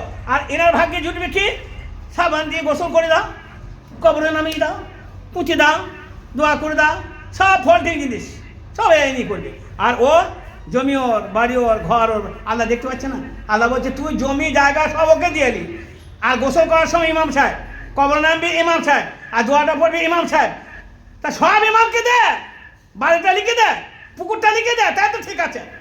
হ্যাঁ, তা যাকে মানুষ করলি সে জানাজা নামাজের দোয়াটাও করতে পারবে না, আর তাকে সব দিয়ে দি। আয় বুড়ো, তোকে একবার পাঠাই, তুই একবার আয়, তোকে একবার দে। কারণ ছেলে মানুষ করা হয়নি। তো হারুন রশিদ, তার সন্তান মামুন রশিদ কত বড় আল্লাহর ওলি জানেন? যে হওয়ার পর থেকে বড় বড় বুজুর্গদের দরবারে ছাড়া তার অন্য জায়গায় দরবার ছিল না। ছেলে পেকে গিয়েছে, বাপ বুঝতে পারেনি এখনো। বাপকে বললে, রাজত্ব, এই রাজত্বর ভুরুককে আমি করি না আব্বা। আমা মিন দাবাতিন ফিল আরদি ইল্লাল্লাহি রিজকুহা, আল্লাহ রুজি দেয়। ছেলে চলে গেল। মা দেখে যে আমার সন্তান চলে, মারা তো সবসময় ছেলে ভাবছে। তা মা একটা হীরের আংটি হাতে দিলি, বলে, বাপ তুই রাগ করিস না, আংটিটা রেখে দে। একটা হীরের আংটি মানে জানেন তার কত মূল্য? সে আংটি কাছেই আছে। একটা কোরআন নিয়ে বাগদাদ চলে গিয়েছিলেন, বসরা থেকে বাগদাদ চলে গিয়েছিলেন, আর বাগদাদে গিয়ে ওই বাপের রাজত্ব ত্যাগ করে দিয়ে বাপ যখন রাজা হয়ে থাকতে চায়, আমি বাপের রাজত্ব চাই না, আর রাজার ছেলে হয়ে থাকতে চাই না, আমি ফকিরের ছেলে হয়ে থাকতে। তা ওখানে তখন বাপ কি করছে, যে সেই জায়গায় যাওয়ার পরে একটা কোন নিকলি ঝোলা নিয়ে বসে আছে চওড়ায় রাস্তায় বাগদাদে, বুঝলেন? আর লোক জিজ্ঞেস করছে, এই বর্ধমান আছে, কলকাতা, দিল্লিতে আছে, যারা মুনিশ কাটে, রাজমিস্ত্রির কাজ করে, তারা চৌরাস্তায় এসে বসে থাকে, লোক এসে নিয়ে যায়। রে বাপ, তোর বাড়ি কোথায় না? তো কেন তুই রাজমিস্ত্রির কাজ করতে পারিস? হ্যাঁ পারি। দেখছি ছেলেটা আবু আমির বলছে, দেখতে ছেলে তো বাদশার ছেলে, বলে এত শুক্র, অথচ সে কাজ করবে তো ঠিক আছে। ওকে কাজে নিয়ে গেল, কাজ করলে সারাদিন মজুরি ঠিক হলো, বলি সপ্তাহে আমার নামাজের টাইম কিন্তু আমার নামাজ পড়ে দিতে হবে। ছেলে বলছে আমার নামাজের সময় কিন্তু বানিয়ে দিলে হবে না, বাকি কাজ যখন সব করবো। আর পয়সা কত? তো বলে এত পয়সা, তো না অত আমার দরকার নাই, আমাকে 1 দেড়হাম আর 1 দানিক, 1 দেড়হামে 6 ভাগের 1 ভাগ আর 1টা দেড়হাম দেবে, ওইটা। কারণ এইটা ওর 6 দিন হয়ে যায়, আর 7 দিন আপনার কাজ করতে যায়। তা বলছে না, যেটা মজুরি সেটা দেবো, তাও না মজুরি আমাদের, আমি যেটা বলতে চাই এটা। ও যা কাজ করেছে দুটো মানুষ, আমি খুব শর্টে বলছি, দুটো মিস্ত্রির সমান কাজ করেনি, 10টা মিস্ত্রির সমান কাজ করেছে একা। কাজ করার পরে আবু আমার বাড়ি থেকে ধর এসে বলো, এসে দেখছি কাজ করেছে, রাজা করে কাজ করলি কি করে এত? তুমি একা একা এত কাজ? ও খুশি হয়ে নদ যেহেতু আমার 10টা মিস্ত্রির সমান কাজ করেছে, তাহলে কি করে 2 পয়সা বেশি দিতে? বললেন না না, আমার যেটা বলেছে ওইটা নিয়ে নেন। শনিবার দিন কাজ করেছে আপনার, তারপরে এবার বসে আছে নিজে আল্লাহ আল্লাহ জিকির কর। ও তারপর যে লোক পেয়েছে, সেই তো মাত্রা ঘুটি ফেলছে, সেই কোথা গেল মালটা, সেই লোকটা চাই আমার। হ্যাঁ, 8খানা মুন্সি দাম দিয়ে 10টা লোকের কাজ করে, এত সুবিধা, সেই মনুষ্য পাবো কোথা? মনুষ্য পাচ্ছে না। অন্য লোককে বলছে কি ব্যাপার, তা বলছে মা বলে কোনো তাকে পাবে না, সে একদিন কাজ করে, বলে একদিন কাজ করে তাকে আমার চাই, অন্যজন আমি নেবো না, সেই মিস্ত্রি চাই। হ্যাঁ, তুমি একদিন বসে থাকতে হবে। হ্যাঁ, ফের আবার সে পরের সপ্তাহে দেখছি সেই জায়গায় বসে আছে সেই একটা লোক। হ্যাঁ বাবা, কাজ করে যাবে? হ্যাঁ, এই সপ্তাহে কাজ করেছে। হ্যাঁ বাবা, ডেলি পাওয়া যাবে না, ডেলি বুঝবো না, ওই একদিন, আর ওই মজুরি আর ওই শর্ত। ও ঠিক আছে, কাজ করলে কাজ করে চলে। ও তারপরে তার বলতে চাইছে না, আবার দেখছি যে আবার সেই দিন যাবো, সেই দিন আবার এসছে, 3 দিন ওখানে নাই। বলে খোঁজ করে, বলে আজকে দিন তো থাকার কথা, সে তো এই দিন পায় থাকে নাই কেন? বলে না, সে একটা জঙ্গলে পড়ে আছে। আমি জানি যে সে একটা জঙ্গলে পড়ে অসুস্থ আছে। বলে সেটা দেখতে হবে তো কোথাও আছে। জঙ্গলে গিয়ে খুঁজে দেখছে সেই ছেলেটা একটা ইট মাথায় দিয়ে আছে, আর তার কোনো হোশ নাই। কাছে গিয়ে তার হাত দিচ্ছে গায়ে, কাছে গিয়ে হাত দিচ্ছে, বলছি কি ব্যাপার, সাড়া পাচ্ছে না, সালাম আলাইকুম সালাম আলাইকুম। অনেকক্ষণ পরে সার দিয়ে চোখটা খুলেছে, চোখটা খুলে তাকে কোলে নিয়েছে। বলছে বাপ, তোমার শরীর খারাপ? তো ঘাড় ঘালি বলছে, তা তুমি আমায় বলোনি অমুক তমুক খাবে যাবে? তা বলে না, বলে একটা কথা বলি, আমার টাইম শেষ। ছেলে বলছে ইটে মাথা দিয়ে আছে বাদশাহ হারুন রশিদের ছেলে, আর আবু আমিরকে বলছে চাচা আমার দুটো কথা শুনে নাও, আমার আর দুনিয়ায় সময় নাই, যার পিছনে আমি লেগেছিলাম আমার সময় পূর্ণ হতে চলেছে। বাদশাহী করতে আমি দুনিয়ার বুকে আসিনি, আর দুনিয়া ইনকাম বাড়াবার জন্য নামাজ ছাড়তে আসিনি। কার ছেলে সে ঘটনা নাই? বললে এই আংটিটা তোমায় আমি দিয়ে দিচ্ছি, আর আমার কাছে একজিল কোরআন ছিল, হাফিজে কোরআন, এই কোরআনটা তোমায় আমি দিয়ে দিলাম, তুমি আংটিটা আমার নিয়ে নাও, আর বাগদাদের বাদশাকে গিয়ে তুমি এটা দিয়ে দেবে। বলবে একটা পরদেশি মুসাফির জওয়ান আমাকে এটা আপনাকে দিতে দিয়েছে, তুমি বলবে এই পরদেশি ছেলের আমানত তোমাকে দিয়ে দিলাম। যখন এই আংটি আবু আমিরের হাতে পড়েছে, আর বাগদাদের বাদশা হারুন রশিদের কথা যখন বলেছে, তখন আবু আমিরের ভিড়মি লেগে গেছে। আর আবু আমির ভাবছে আমি এর প্রথমে যেটা মার্ক করেছিলাম, যেটা অনুভব করেছিলাম, এটা কোনো ফকিরের ফেলে নয়, এর মুখ দিয়ে নবুবতের একটা নূর ঝলকাচ্ছে, কোনো জমিদার কোনো বাদশার ছেলে। ও বলে গেল আমার হায়াতু দুনিয়া ইল্লা মাতাউল গুরুর, দুনিয়ার জীবনটা হলো ধোঁকা, দুনিয়াটা ধোঁকা, দুনিয়ার জীবনটা ধোঁকা, কবরই সত্য, মৃত্যুই সত্য, জান্নাত বারহাক যেতে হবে সেখানে। তাই আংটিটা হাতে পাওয়ার পরে এবার ভাবছে 7 রাজার মানিক ধন, একটা মানিক তার হাতে আছে। এই মানিক থাকার পরেও সে ভিক্ষা করেনি, আর গরিবতার সাথে জীবন যাপন করে, আর লোকের ইট দিয়ে গাঁথায়, আর মাথায় ভাঙা ইট দিয়ে পড়ে আছে, আর 7 দিনে একটু করে খাবার খায়, আর 24টা ঘন্টা নামাজ পড়ে আর জিকির করে। এটা বাদশাহ হারুন রশিদের ছেলে, আমার জানা ছিল না, মাথায় চক্কর খায়। সেটা হাতে নেওয়ার পরে বলল, বাদশাহ মৃত্যু হয়ে গেলে পরে আমার এই যে বদনাটা আছে কাউকে দিয়ে দেবে যারা মাটি ঘুরবে, আর আমাকে এই কাফন দেবে। আমার এই যে লুঙ্গিটা আছে এটা দিয়ে তুমি আমাকে কাফন দিয়ে দেবে। আবু আমের বলে, আরে যুবক, আমি তোমাকে কথা দিচ্ছি বাজার থেকে নতুন কাপড় এনে দেবো। আমার বোঝা হয়নি বেটা, আমি ভুল বুঝেছি, তোমার জন্য নতুন কাপড় এনে দিলে কি হবে না? জওয়ান বলছে, বাবা নতুন কাপড় তো ওদেরকে দেবে যারা জীবিত থাকবে, যারা বেঁচে থাকবে তারা পরলে ভালো লাগবে। আমি তো দুনিয়ায় নতুন কাপড় পরার জন্য আসিনি। কবরে যাওয়ার পরে নতুন কাপড় কোনো কাজ হবে না, কাপড় তো কাজে আসবে না। আসবে সেখানে আমল, মার রব্বুকা মা দিনুকা মান নবিয়ুকা জিজ্ঞাসা হবে, ওখানে আমলের খেলা শুরু হবে। নতুন পুরাতন কাফনে কিছু যায় আসে না। তুমি আমাকে কাফন দেওয়ার পরে, দাফন করে দেওয়ার পরে আমার আমানতটা যেন পৌঁছে দিও। বলে, বাবা চিন্তা করতে হবে না। কাফনটাকে জানাজাল করে নামাজ পড়িয়ে তাকে দাফন করে দেওয়ার পরে অবিলম্বে সেখান থেকে আংটি আর কোরআন নিয়ে এলো। বাগদাদে ঢোকার পরে রাজপ্রাসাদে ঢুকবে, বাদশাহ হারুন রশিদ তখন সওয়ারির ওপর চেপে আবার বার হয়ে চলেছে। আবু আমির এত বড় প্রতাপশালী বাদশাহ হাত তুলে বললেন, বাদশাহ সালামত, বেয়াদবি মাফ করবেন, একটা কথা আপনাকে বলতে চাই। আপনি কোনো একটি বিশেষ কাজে যাচ্ছেন, তবু আমি মুসাফির পরদেশী, আমার কথা আপনাকে বলতেই হয়, যে এই কথার সম্পর্ক জড়িত আপনার সাথেই আছে। বলে, বলো তাড়াতাড়ি বলো, কি বলতে চাও? বলে, বাদশাহ এই একটা পরদেশী ছেলে আমাকে একটি আংটি দিয়েছে, এই আংটিটা আপনাকে দিতেই বলা হয়েছে, আর আমার হাতে একটি কোরআন আছে, এটা আপনাকে দিতে বলা হয়েছে, যার জন্য আপনাকে আমি দাঁড় করালাম। বললে, তুমি কি এই বাচ্চাকে জানো? বললে, হ্যাঁ আমি এই বাচ্চাকে জানি। বলে, সেই বাচ্চা কোথাও? বলে, সে বাচ্চা দুনিয়ায় আর নাই। বলে, আমি বুঝতে পেরেছি। আবু আমির তুমি অপেক্ষা করো আমার মেহমান খানায়, আমি যেখান থেকে যাচ্ছি ঘুরে আসি রে, তারপরে আমি তোমার সাথে সাক্ষাৎ করব। তাকে বলা হলো মেহমান খানা রাখতে। বাদশা অবিলম্বে ঘুরে আসার পরে বললে, ওই লোকটাকে আমার কাছে একবার ডেকে দাও, আমার ঘরে যেন কেউ না থাকে।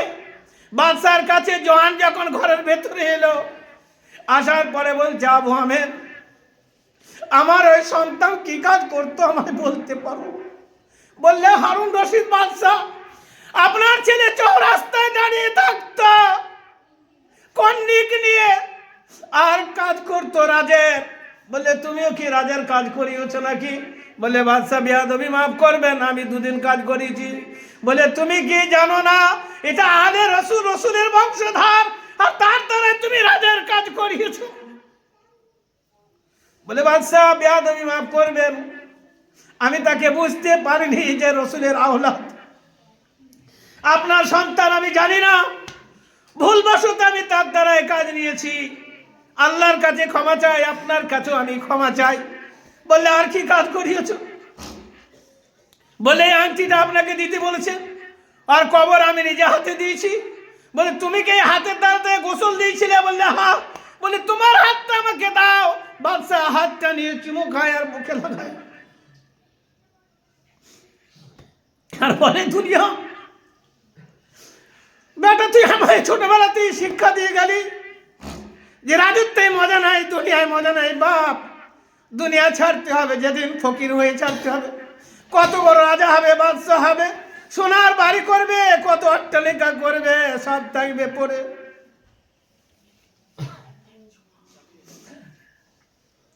মাটির বাড়ি, মাটির ঘর,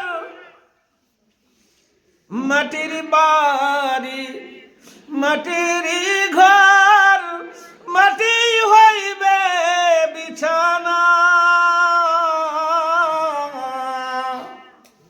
মাটির বাড়ি মাটিরই ঘর মাটি হইবে বিছানা।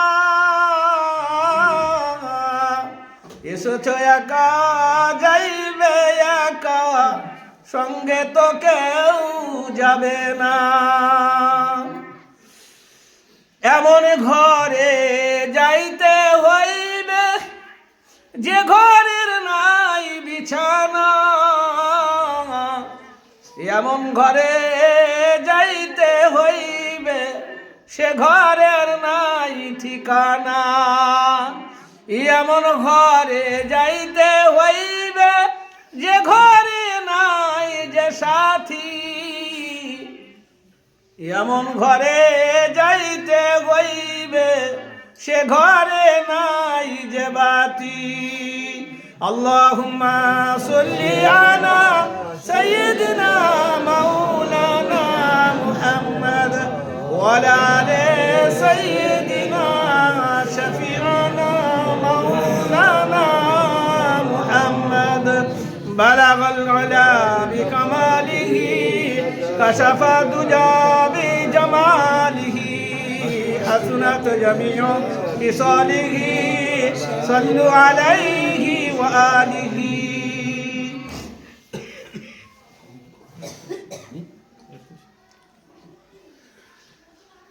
তো দোস্ত, ছেলে হাতটা নিয়ে ওই লেপ্ট যুবকের হাত নিয়ে বাদশা চুমু খায় আর কান্না করে আর বলে, তোর বুড়ো বাপকে এমন শিক্ষা দিয়ে গেলি, আমি কি করে সহ্য করি।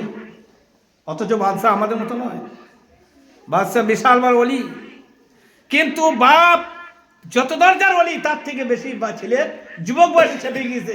এটা বাপ বয়স্ক বলায় যা না অর্জন করেছে, ও বাল্যবেলায় মায়ের পেট থেকে বার হওয়ার পরে সেটা অর্জন করেছে। বাদশাহ সাথে করে বলে আমাকে নিয়ে চলো। বাদশার সাথে করে নিয়ে যাওয়া হলো। সেখানে কবরে গিয়েছে কবিতা বলে ধর করে, আর বাদশাহ হাও হাও করে কান্না করে আর বলে যে তুমি আমার একটা সোনার টুকরো ছিলে, তুমি একটা হীরের টুকরো ছিলে, তুমি আমায় শুধু বুঝিয়ে দাওনি, হাতে নাতে প্রমাণ করেছো। ওয়ামাল হায়াতুদ দুনিয়া ইল্লা মাতাউল গুরুর, যারা দুনিয়ায় ডুবে বিভরে আছে মনে করেছে সবাই মরবে, আমরা মরব না। আমরা কি মনে করি সবাই মরবে আর আমরা মরব না? না দোস্ত, মরণ তো সবাইকে গ্রহণ করতে হবে, মরতে সবাইকে হবে। এই কারণে আমাদের বাড়িতে যারা আছে, আমার প্রত্যেককে আমরা দায়ী, আর প্রত্যেকের একটা দায়িত্ব আছে যে সন্তান মানুষ করা যেরকম দরকার, সন্তানকে যেভাবে লালন পালন করার দরকার আপনি সেইভাবে করুন। আপনি যদি না তাকে বেশি শিক্ষা দিতে পারেন, কমসে কম ওকে কোরআন থেকে আপনি দূরে রাখবেন। আপনাদের মতো এই ধরনের যেগুলো গ্রাম, যে গ্রামে মাদ্রাসা আছে, বিশেষ করে মক্তব আছে, আপনি আলেম না করতে পারেন, এতটুকু যোগ্যতা করবেন যে আমার ছেলে যেন আমার জানাতে, আমার ছেলে যেন সূরা বাকারাটা পড়তে পারে। একটা ছোট্ট কথা বলে দোয়া হবে। মা খাদিজাতুল কুবরা হুজুর পাক সাল্লাল্লাহু আলাইহি ওয়াসাল্লামের প্রথমা বিবি, স্ত্রী। আমাদের মারা, আমাদের বোনরা কখন নামাজ পড়ে আর কখন যে ছাড়ে আল্লাহ ছাড়া কেউ জানে না। মাদের কথা যদি বলি তো গীবত করা ছাড়া কিচ্ছু হবে না। মাদের বোনদের নামাজে কোনো রকমের কোনো দায় নাই। যদি পীর সাহেব, মাদের ঘরে পীর সাহেব ছিল, বুঝলেন, মরিগির সাহেব বলে দিন, আমি নিজেও, আমি তো পীর সাহেব, আমি তো একটা খেপা ধুবো, আমার কথাটা বলবো। মেয়েদের সাথে জিতা বড় ঠেলা আছে, যে জিততে পারে সে বাপের বেটা। ওরা সবাইকে হারিয়ে ছেড়েছে, আদম আলাইহিস সালামকে জান্নাত থেকে বার করে ছেড়েছে, বুঝলেন। ওরা জিতা খুব ঠেলা আছে, কিন্তু মাদের পেট থেকে তো নবী ওলি আল্লাহ হয়েছে সেটা কম সংখ্যায়। বেশিরভাগ মা আর বোন ও যে কি দুনিয়ার সাথে লেগে গেছে, মনে হচ্ছে ওদের দেশে আল্লাহ রসুল কেউ নাই, বোঝানো কথা। তা মা খাদিজা তার এত মাল ছিল, আমাদের মাদের তো অত মাল সব বাড়ি নাই, যদি মাল থাকে তার কি বলে, যদি বাপের বাড়িতে ফারাজ বেশি আনে বাপ রে কিছু বলাই যাবে না, সব টাটা বার করে, এই আমার এটা ওটাও আমার, সব আমার, তোর বাপের আছে কি ছিল কি, যদি বড় লোকের মেয়ে হয়। আর যদি গরিবের হয় তার আবার বেশি চাট, দুটো চাট মারি, এ তো একটা মারি, মানে ফকির কানা খাওয়া ঠোক বেশি সেরকম। তা মা খাদিজাতুল কুবরা রাদিয়াল্লাহু তাআলা আনহা রাসূলের পাক সবসময় প্রথমা বিবি যত মাল দৌলত সব আল্লাহ রাসূলকে দিয়েছিলেন। দুনিয়ার মুখ থেকে যখন যাবার সময় হয়েছে তা কাঁদছে, এত কান্না কাঁদছে। তা রাসূল বলছে এত কান্না কিসের কাঁদছে? তা বলছে ইয়া রাসূল আমি এই জন্য কাঁদছি, আমার তো নবী নয়, নবীদের তো মাসুম, আগে পশ্চাৎ ভাগে অগ্রভাবে গুনাহ নাই, কিন্তু আমাদের গুনাহগার আমরা গুনাহ। তা আমার কবরে কি হবে বলে কাঁদতে লেগেছে। তা বলছে তুমি কেঁদো না, চুপ করো, চিন্তা নেই। তা খুব কাঁদছে, খুব কাঁদছে আর খুব কাঁদছে। তা বলছে আর রাসূল যখন আমাকে শুয়ে দেবেন তার জন্য পরের মতো চলে এসে খাদিজা কাঁদছে, বলছে আর রাসূলুল্লাহ ইয়া হাবিবাল্লাহ যখন আমার ইন্তেকাল হয়ে যাবে আপনি আমাকে কবরে রেখে দেবেন, আর সবাই কবর ছেড়ে দিয়ে বাড়ি চলে আসে, আর কেউ কবরে থাকে না। আমি এত ভয় পাই রাসূল, কবরে আমি একা থাকবো কি করে? কবর থেকে পা উঠাতে না উঠাতে সমর্পণ হলে পরে, সমাপ্তর পরে আমার কাছে আসবে ফেরেশতা আর আমাকে প্রশ্ন করবে, আর আমাকে যখন প্রশ্ন করবে আমি ভয়ে হয়তো সব হারিয়ে ফেলবো রাসূল।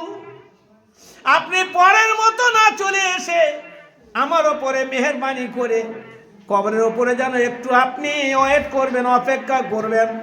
আমি ততক্ষণ আপনার সাহসী হয়ে যখন ভাববো আমার নবী আমার কবরের ওপরে আছেন, আপনার বলে বলিয়ান হয়ে আমি কবরের যে প্রশ্নগুলো সঠিকভাবে উত্তর দিতে সাহস পাবো, আর কবরের উত্তর সঠিক দিলে আমি বেঁচে যেতে পারি। রাসূল বললেন ঠিক আছে, কোনো চিন্তা নাই। দাফন করে দেওয়ার পরে আল্লাহ রাসূল কবরের উপরে বসে আছেন, সাহাবারা দলে দলে আসে আর বলে ইয়া রাসূলুল্লাহ আপনি কি বাড়ি যাবেন না? সবাই বাড়ি চলে যান, সব সাহাবায়ে কেরাম বাড়ি চলে যান। আল্লাহ রাসূল পাক সাল্লাল্লাহু আলাইহি সাল্লামের কাছে এসে আবু বকর এসে বলেন ইয়া রাসূল আপনি কি বাড়ি যাবেন না? বলে শোনো রে আবু বকর, যেদিন দুনিয়া থেকে যাওয়ার কথা হয়েছিল শেষ বিদায়ের আগে আমাকে খাদিজা বলেছেন যে রাসূল পরের মতো আপনি চলে যাবেন না, আমার খুব ভয় পায় কবরে যখন আমাকে ফেরেশতা এসে জিজ্ঞাসা করবে, ওই সময়টুকু কবরের উপরে আপনি থাকলে, রহমতের নবী উপরে থাকলে কবর আমার রহমতের হবে, আমি সক্ষম হব, সাহস পাবো আপনার ওই উত্তর দিতে। এতটুকু সাপোর্ট আপনি করবেন যেন সবার আগে কবর ছেড়ে চলে যাবেন না। তাই আমি এখন যাব না, আমার যতক্ষণ পর্যন্ত খাদিজার কবরে প্রশ্ন উত্তর না হবে আমি যাব না, আমি যাব না, তোমরা চলে যাও, আমি কবরে থাকবো। আর বিশ্বনবী শুরু করেছেন আলিফ লাম মিম যালিকাল কিতাবু লা রাইবা ফিহি হুদাল লিল মুত্তাকিন আল্লাযিনা ইউমিনুনা বিল গায়ব। আলিফ লাম সূরা বাকারা শুরু করেছেন। সূরা বাকারা পড়ে দিলে পরে কবরে আযাব হবে না। বিশ্বনবী এমনই স্বামীর মতো স্বামী, স্ত্রীর জন্য জীবন দিয়ে দিলেন আর বললেন আমি সূরা বাকারা পড়ে দেবো, কবরে আর আমার খাদিজার কোনো আযাব হবে না। অপেক্ষামান রাসূলের দেখে জিবরিল আলাইহিস সালাম চলে এসেছেন, বলে আসসালামু আলাইকা রাসূলুল্লাহ, আপনি কবরে এখনো অপেক্ষামান, বাড়ি কেন যাননি? আপনাকে জিজ্ঞাসা করেন আল্লাহ, আপনার আল্লাহ আপনাকে সালাম জানিয়েছেন, আপনি এখনো কেন বাড়ি যাননি? বলে আমি এই জন্য বাড়ি যাইনি, আমার খাদিজার কথা সব একে একে মনে আসছে। আমি যখন অসহায় ছিলাম, দিনের ব্যাপার দুনিয়ার ব্যাপারে পয়সা করে সব দিয়ে আমাকে এমন ভাবে সহযোগিতা করেছে, শুধু আমার ওপর নয় পৃথিবীতে আসা কিয়ামত পর্যন্ত এই উম্মতের ওপরে খাদিজার অবদান রইল। মাল দেওয়ার ব্যাপারে খাদিজার থেকে এত সুন্দর এত বেশি মাল আর কেউ দেয়নি। তাই তার জন্য আমি অপেক্ষা করছি। বলে আল্লাহ আপনাকে সালাম দিয়েছেন আর বলেছেন যে অপেক্ষা যে জন্য আপনি করছেন, যখন এই ফেরেশতা আপনার স্ত্রীকে হয়তো খাদিজাকে প্রশ্ন করবেন, আল্লাহ বলছেন ইয়া রাসূল আপনি বাড়ি চলে যান, ফেরেশতা যদি প্রশ্ন করে আমি আল্লাহ খাদিজার হয়ে উত্তর দিয়ে দেব। আমি আল্লাহ যদি খাদিজার হয়ে উত্তর দিয়ে দিই তাহলে নবী আপনার কি মনের আশা পূর্ণ হবে না, আর আপনি কি বাড়ি যাবেন না? রাসূল বলেন আল্লাহ যদি প্রশ্নের উত্তরে কথা বলেন তাহলে আমার আর কিছু বলার নেই, আমি চললাম। খাদিজার কিসমত আমার আল্লাহ ভালো করে দিলেন, আর আল্লাহ রাসূল দোয়া করে দিয়ে কবর থেকে বিদায় হলেন। আর আমাদের স্বামী যদি স্ত্রী মরে যায়, কবর থেকে অনেক দিন থেকে বিমার আছে, অসুস্থ আছে, দিয়ে মরছেও না আর ওর জানটা বাঁচছেও না, যাহা মরা হয়ে গেল। উকিলটাও এসেছিল মাটি দিতে, দিয়ে পাশে বলে একটা কথা বলে শোনো তাড়াতাড়ি এসো। বলে কি বলে? তাহলে ওটা খবর করবো তো। হ্যাঁ তুই কর, আজকিন তারা মানে বিয়ে করবি। ও আগে থেকেই খবর দিচ্ছে ডাঁড়া মরুক, মরিনি রে, মরা হয়ে গেছে। তো আমি তাই চলে যাচ্ছি মাটি দিয়ে, হ্যাঁ চলে যাচ্ছি, পাঁচ মারা হয়েছে। তাহলে একটু খবর করবো। হ্যাঁ খবর কর। ও বাপ ঝালাই আমার রান্না ফান্না করবে, তুই বুঝছো না বাপটা? আর আমাদের 40 জন বলিস না, ওসব মেয়েদের 4 মাস 5 মাস ব্যাপার আছে, আমাদের ছেলেদের কি এক্ষুনি আর তেকুনি। কত ভাগ্য হবে। কেমন স্ত্রী আর কেমন স্বামী, দেখো কেমন সংসার করেছে। ও তো শুধু পালা করেছে, সংসার করেনি। ঠিক স্বামী মরে গেছে, বিছানে গড়াগড়ি খাচ্ছে, আর ও বলছে যেতে তাদের আগে দিয়ে রেডি করে আছে। ও চলে গেল, ও চলে এসো, বিয়ে করার দরকার নেই। ওই 4 মাস 5 মাস কিচ্ছু নেই। আমার কাছে খবর এসছে পরশুদিন কুসুমগানে, বলছে পরশুদিন ছাড় হয়ে গেছে, বিয়ে হবে। ও তো মশলা জিজ্ঞেস করলে হবে না, আজ বিনা মশলা জিজ্ঞেস করিস, বিনা ঝাল বিনা তেল বিনা নুন, চালা মশলা জিজ্ঞেস করলে হবে না। হ্যাঁ তাহলে আমাদের কেমন সংসার আছে দেখছেন তো? মেয়ে তার মতো সংসার করছে, ছেলে তার মতো সংসার করছে, স্বামী স্ত্রীতে এরকম সংসার হচ্ছে, সংসার হচ্ছে। সেই জন্য দুনিয়া করতে হলে বলে সংসার করুন, যেরকম কোরআন হাদিস বলছে। স্ত্রীর বেদনা আল্লাহ রাসূল পাক সাল্লাল্লাহু আলাইহি ওয়াসাল্লাম সিজদায় গিয়ে কাঁদছেন খাদিজার জন্য, আর আয়েশা তখন বলছেন ইয়া রাসূলুল্লাহ কতদিন হলো সেই বুড়ো মেয়ে ছেলেটা মরে গেছে, আর আজ পর্যন্ত আপনি খাদিজা করছেন। বলে খবরদার আয়েশা, খাদিজাতুল কুবরা আমার কলজের মধ্যে ব্যথা দিয়ে গিয়েছে, খাদিজার থেকে বেশি দিনের দরদার কেউ দেখায়নি। তুমি কি বলো সেটা আমার স্ত্রী, খবরদার ভাষা বলবে না। কত টান, কত মহব্বত, এরা হক আদায় করে দিনের। সেই জন্য দোস্ত বুজুর্গ, দুনিয়ায় যে কদিন বেঁচে থাকবো, আপনি দিনকে যদি ধরে থাকেন তার সবারই উপকার হবে আর নিজে লাভবান হবে। আর যদি দিন না ধরে থাকতে পারি তার সর্বমোট ক্ষতি আমার হবে, আমার স্ত্রী হবে, আমার ছেলের হবে, আমার মেয়ের হবে, আমার জাতির হবে ক্ষতি। জাতির কান্না করা দরকার তাহাজ্জুদের সময়। সারা পৃথিবী মসজিদ ভেঙে একাকার করছে, মা খবরই জানে না, বাপ খবরই জানে না, একের পর একের মসজিদ নয়। আমাদের এমন খারাপ হয়ে গেছে, আমাদের কান্নার দরকার, চোখের পানি ধোয়ার দরকার। আজ কখনো সাম্বাল, কখনো ফতেগড়, কখনো দরগা, কখনো এ মসজিদ, কখনো দিল্লি যায় মসজিদ, সব ভেঙে দিয়েছে।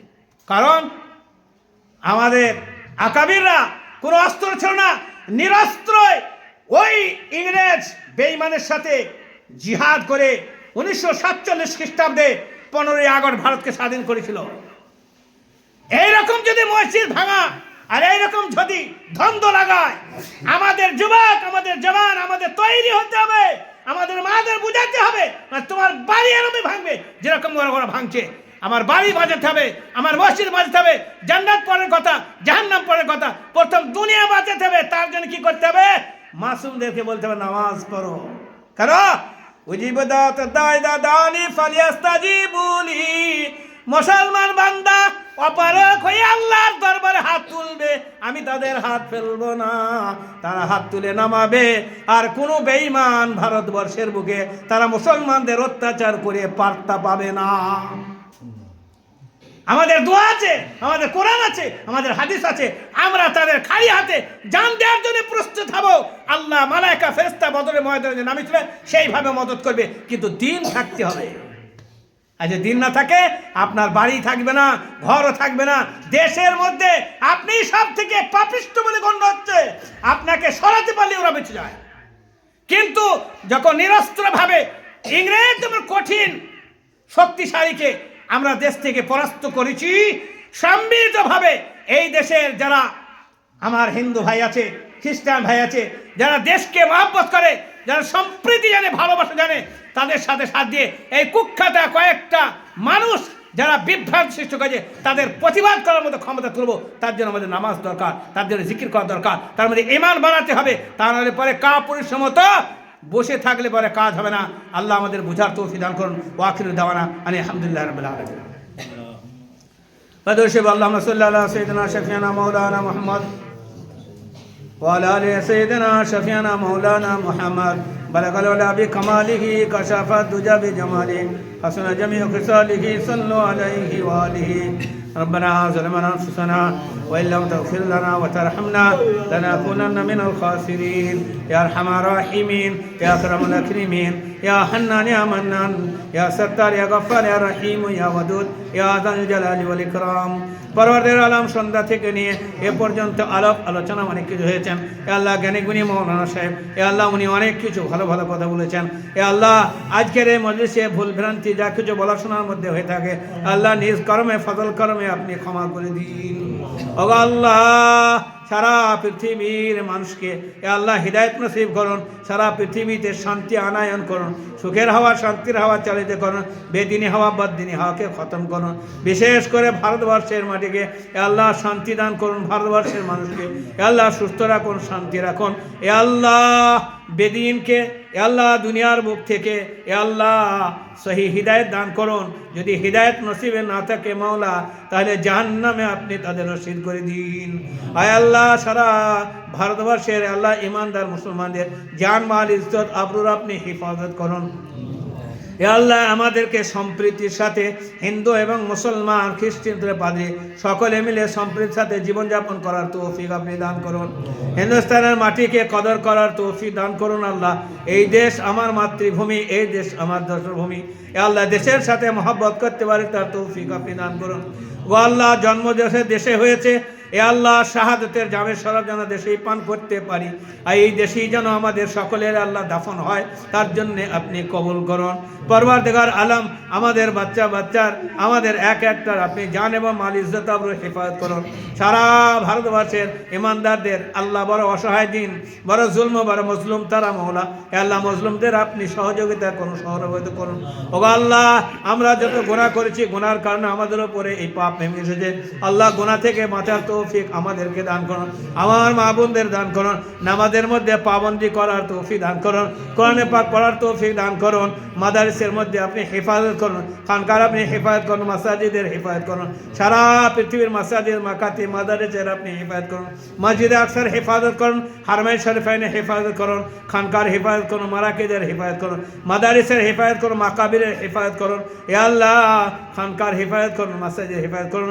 এ আল্লাহ আমাদের সকলের দিনদার পরেজগার মুত্তাকি সালিহিন উলামায়ে দ্বীনদের হেফাজত করুন। ওগো আল্লাহ উম্মতে মুসলিমার আপনি হেফাজত করুন। এ আল্লাহ দিনের উপরে অটল থাকার তৌফিক আপনি দান করুন। ওগো আল্লাহ আমাদেরকে বেদিন করেন না, বদদিন করেন না, এ আল্লাহ কম হিম্মত করেন না। এ আল্লাহ জালিমদের অত্যাচারে অবিচারে আমাদেরকে এরকম চুর চুর করে দিয়েন না।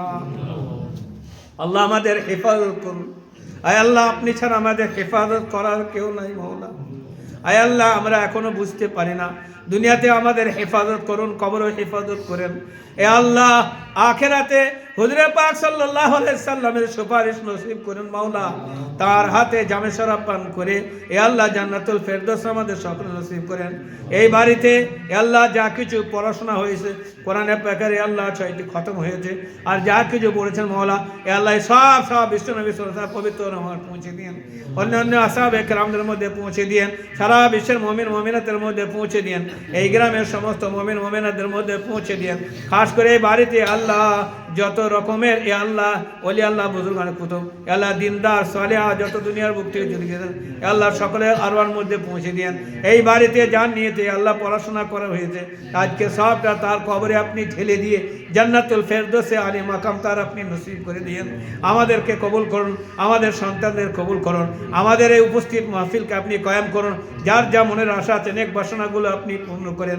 বিশ্বনবী সাল্লাল্লাহু আলাইহি ওয়াসাল্লাম সাদকাতে হলে এ আল্লাহ বলা শোনার থেকে বেশি বেশি আমল করার তৌফিক আমাদের দান করুন। ইয়া রাব্বি সাল্লি সাল্লিম দাইমান আবাদা আলা হাবিবিকা খায়রি খালকি কুল্লিহিম সুবহান রাব্বিকা রাব্বিল ইজ্জাতি আম্মা ইয়াসিফুন ওয়া সালামুন আলাল মুরসালিন ওয়ালহামদুলিল্লাহি রাব্বিল আলামিন বিরহমাতিকা ইয়া আরহামার রাহিমিন। আসসালামু আলাইকুম ওয়া রাহমাতুল্লাহি ওয়া বারাকাতুহু।